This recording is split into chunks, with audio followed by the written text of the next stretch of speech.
Olá, bom dia a todos. Que a paz, a graça, a comunhão do Espírito Santo de Deus esteja com todos que estão ouvindo essa reflexão, essa pequena mensagem.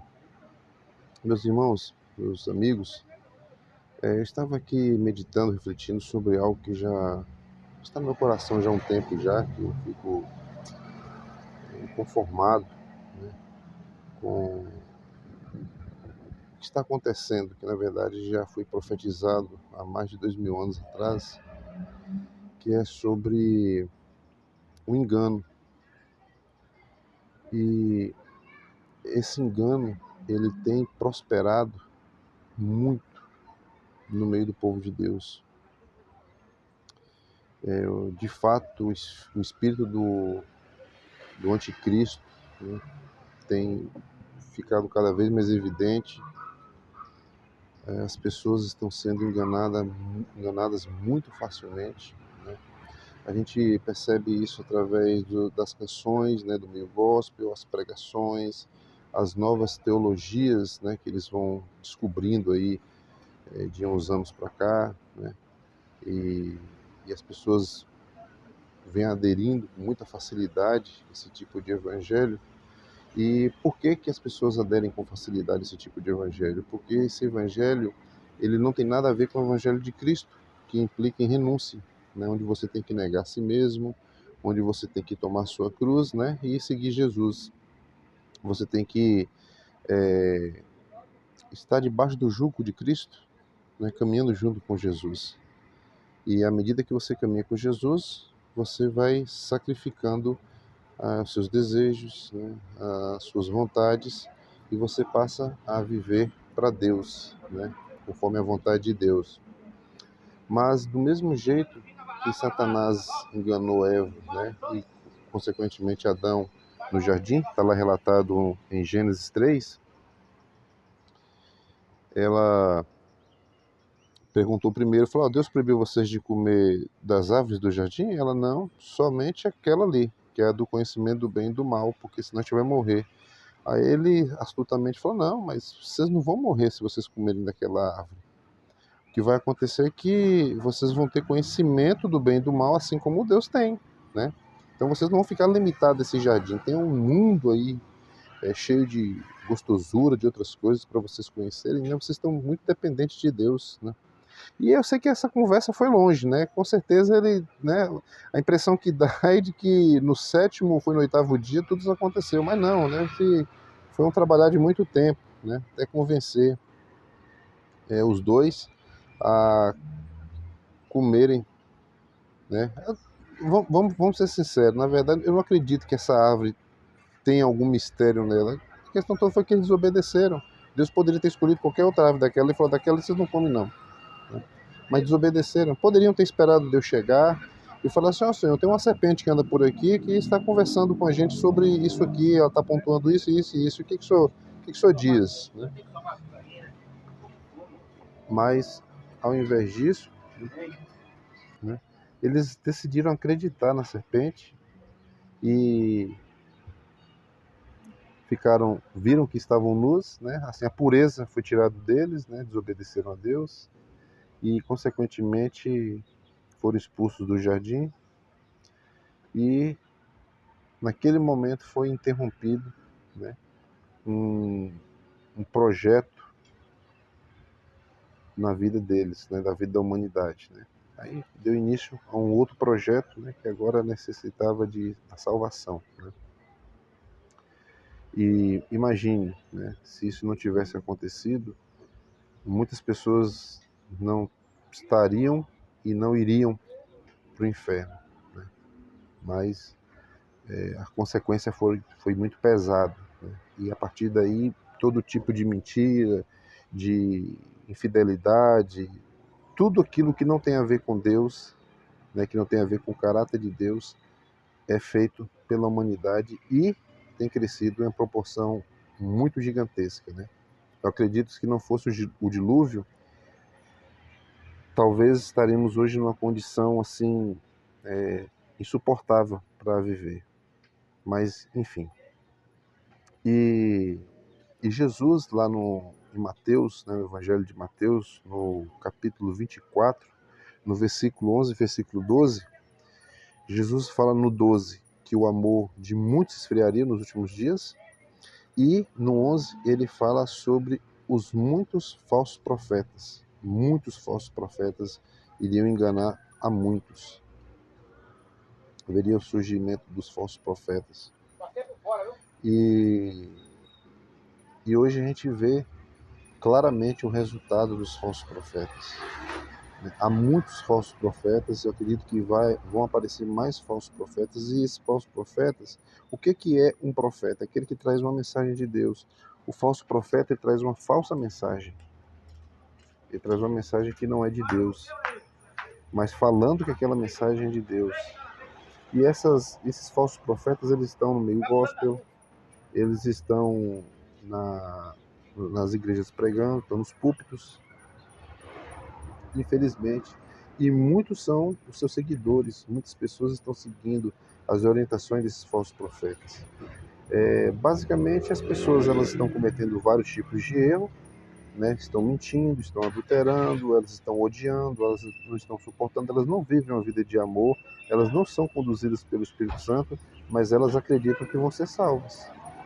Aí é marido traindo esposa, esposa traindo marido, daí daqui a pouco eles saem, vão para outra igreja ou até permanecem na outra igreja com os amantes, mas estão recebendo ali a unção, a bênção, né, daqueles falsos pastores, né, as músicas cristãs, você vê muitos cantores tá com a vida toda lameada, toda desgramada, mas estão ali ainda cantando, glorificando a Deus, né?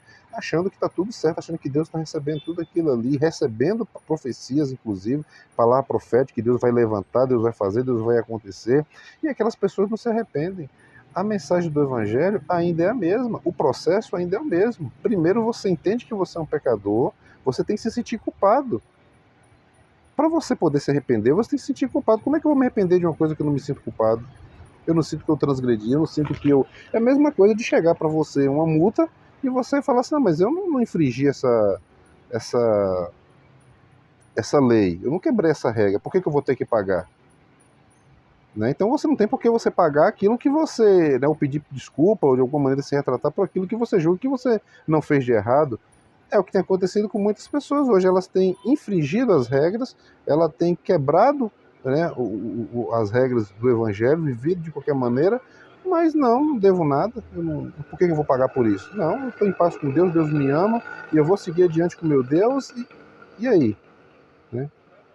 Infelizmente está sendo enganado. Existe ali um espírito de engano atuando na vida dessas pessoas, através desses líderes malignos, que eles não têm parte com Cristo, eles sim são servos de Satanás. São pessoas que a princípio parece que tem uma linguagem bacana, uma linguagem doce. Você acha que quando Satanás estava ali na forma daquela serpente no jardim, você acha que ele estava falando grosso? Será que ele estava falando com voz pesada? Pondo medo? Claro que não, estava deixando o ambiente super à vontade. Na verdade, eles estavam começando a ver Deus como alguém ruim. Ah, então quer dizer que Deus quer nos privar das coisas boas, né? Olha só. É isso que Satanás tem feito. Aí quando aparece alguém pregando a verdade, dizendo que você precisa se arrepender, que está errado, que você tem que voltar atrás, que essa conduta não está correta, aí essa pessoa é uma pessoa malvada, uma pessoa perversa, uma pessoa religiosa, né? É um fariseu, é um legalista. Ninguém está falando de usos e costumes, ninguém está falando de ritos, nós estamos falando do Evangelho de Cristo. Há necessidade, tem que se arrepender, você tem que ver que você errou, que você precisa se retratar, tem que pedir desculpas. Mas não. E isso tem me incomodado bastante. Né? E é ruim que a gente fica até mal visto. As pessoas elas passam a julgar a gente, falam que você que é um fariseu, você não tem um amor de Jesus na sua vida, você não foi iluminado pela graça de Cristo. Cristo é amor, rapaz. Cristo é luz, Deus. Você quer oprimir as pessoas, né? Você quer botar um peso nas costas das pessoas. Não, negativo, não é uma palavra de condenação, não é um dedo apontando te condenando. É mostrando para você, falar, olha, você está caminhando num caminho tortuoso. Isso não vai dar no caminho, não vai dar no destino que você gostaria. a porta continua estreita. Há muitas canções dizendo que a porta está larga. Há muitas pregações dizendo que a porta está larga. Ela é estreita, mas não é tão estreita assim. Não vamos dificultar a salvação das pessoas, mas não é dificultar a salvação das pessoas, é falar pessoas da verdade para que elas possam se arrepender e elas possam aceitar Cristo de verdade e servir Cristo de verdade, não o Cristo dos falsos profetas.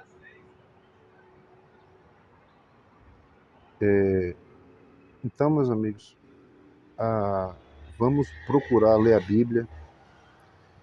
Toda vez que você ouvir uma mensagem que traz um conforto para o seu coração, no sentido de que você não precisa pedir perdão, no sentido que você não precisa alinhar a sua vida. Não, mas tá bom, né? Você está orando, você está vindo para a igreja, você está dizimando seu ofertante. Não, então tá tudo muito bom. Né? Busca Deus, jejue, se consagre. E eu tenho certeza absoluta que o Espírito de Deus, ele vai nos auxiliar, vai nos conduzir e vai nos colocar no caminho certo, que é Jesus. Existem hoje muitos caminhos aí, não estão pregando muitos caminhos, mas nenhum deles é Jesus, viu? Então vamos firmar com o Senhor de verdade, entender que a caminhada com Cristo não é fácil, por isso que chama de caminho estreito, é com dificuldade que a gente vai passar nosso período aqui na Terra. Vai ter o tempo da perseguição, temos que nos preparar também, vai ter perseguição. Já há em vários cantos do mundo muitos tipos de perseguição e nós aqui no Brasil também vamos estar passando por isso, né? Se bem que crentes fiéis e verdadeiros já são bastante perseguidos, mas Cristo não nos prometeu uma vida tranquila aqui na Terra, Ele nos prometeu que estaria conosco até o fim, né? E que nós sejamos fiéis. É isso que fala lá em Mateus 24, se eu não me engano, no versículo 13 ou 14, né? Que aquele que for fiel até o fim, esse será salvo. Então, vamos procurar ser fiéis a Jesus, vamos tomar cuidado com muitas canções, muitos cantores, né? Presta atenção na vida daquele cantor, né? Porque mas canta música de Deus, mas presta atenção na vida dele, né? Vê se ele tem uma vida piedosa, vê se ele tem uma vida que ele suporta, né? Vê como é que está o casamento dessas pessoas, né? Como é que está no primeiro casamento, ou já está no terceiro, no quarto casamento. E por que se separou? Se divorciou por quê? Saber que tem muitas pessoas que elas são viciadas em drogas, são viciadas em álcool, tem tanto tipo de vício, e eles veem o gospel simplesmente como um gênero, uma categoria, né? Eles estão cantando para aquele tipo de gente, mas muitos deles nem cristãos são, viu?